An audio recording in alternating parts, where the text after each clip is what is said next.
Hello friends, welcome to my channel. अगर आप अभी बायर हैं और आप इमूवेबल प्रॉपर्टी परचेज कर रहे हैं तो आपको टीडीएस डिडक्ट करने की लायबिलिटी है जो कि 1% है। अगर जो प्रॉपर्टी का प्राइस है वो 50 लाख एंड अबव है तो जो सेलर है, सेलर को पैसे देने के पहले आपको टीडीएस डिडक्ट करना है और एक फॉर्म फाइल करना रहता है 26 QB। ये जो प्रोविजन है हमारा इनकम टैक्स का वो है 194 IA, जिसके तहत ये सारे कंप्लायंसेस होते हैं।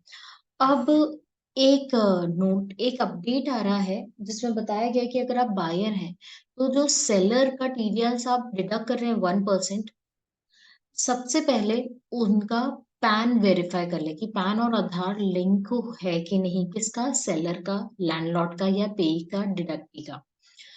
क्योंकि टीडीएस डिडक्ट करते टाइम हमें पैन चेक करना बहुत इंपॉर्टेंट है। अगर इनएक्टिव इनऑपरेटिव पैन होगा तो टीडीएस का जो रेट है वो 20% है।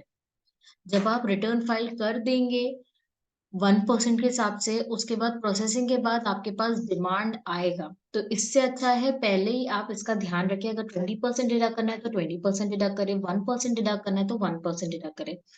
तो ये बायर के साथ है, टेनेंट के साथ है, पेयर जो भी पे कर रहा है अमाउंट।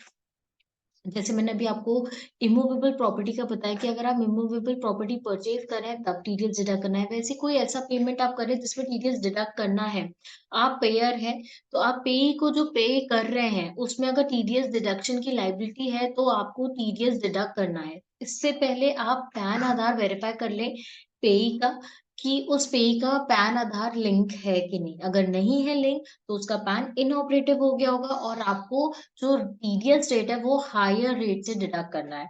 तो यहाँ पर आप देख सकते हैं जो ट्रेसेस साइड में buyer tenant payer deductor are advised to check PAN Aadhaar linkage of seller landlord payee deductee at e filing portal before filing challan cum statement that is 26 QB QC QD QE to avoid consequences of seller landlord payee deductee pan becoming inoperative. तो ये जो update है ये specifically 26 QB QC QD QE के है जो कि हमारा चालान कम स्टेटमेंट है। और ये कब एप्लीकेबल होता है, जब आपने कोई इमूवेबल प्रॉपर्टी परचेज करी है।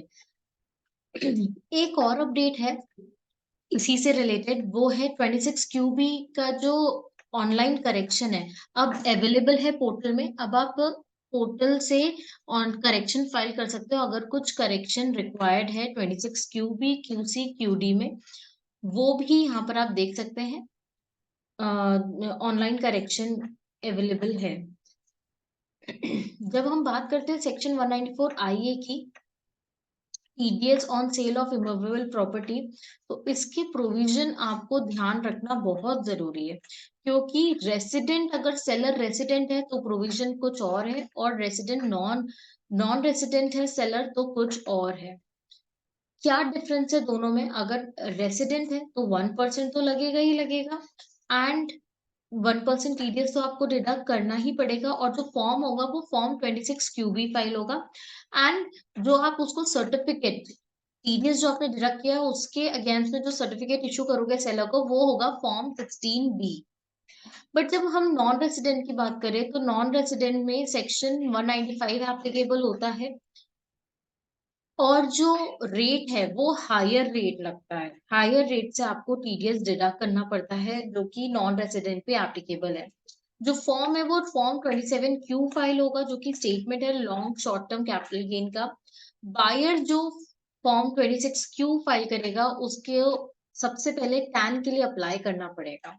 तो कोई आप अगर ऐसे बायर हैं जो नॉन रेसिडेंट से कोई इमूवेबल प्रॉपर्टी खरीद रहे हैं तो ध्यान रखें आपको टैन अप्लाई करना पड़ेगा, और जो फॉर्म है वो 27Q जाएगा। और जो टीडीएस आपने डिडक्ट कराया है नॉन रेसिडेंट सेलर का, उसके अगेंस्ट में जो आप फॉर्म इशू करोगे वो फॉर्म 16A होगा। तो इन सबका आपको ध्यान रखना है, एंड उसके बाद ही आप टीडीएस डिडक्ट करें और फॉर्म फाइल करें। होप आपको ये वीडियो हेल्पफुल लगा है तो प्लीज इस वीडियो को लाइक करें एंड चैनल को सब्सक्राइब करें। आपको ऐसी एजुकेशन वीडियो मिलते रहेंगे। Thank you.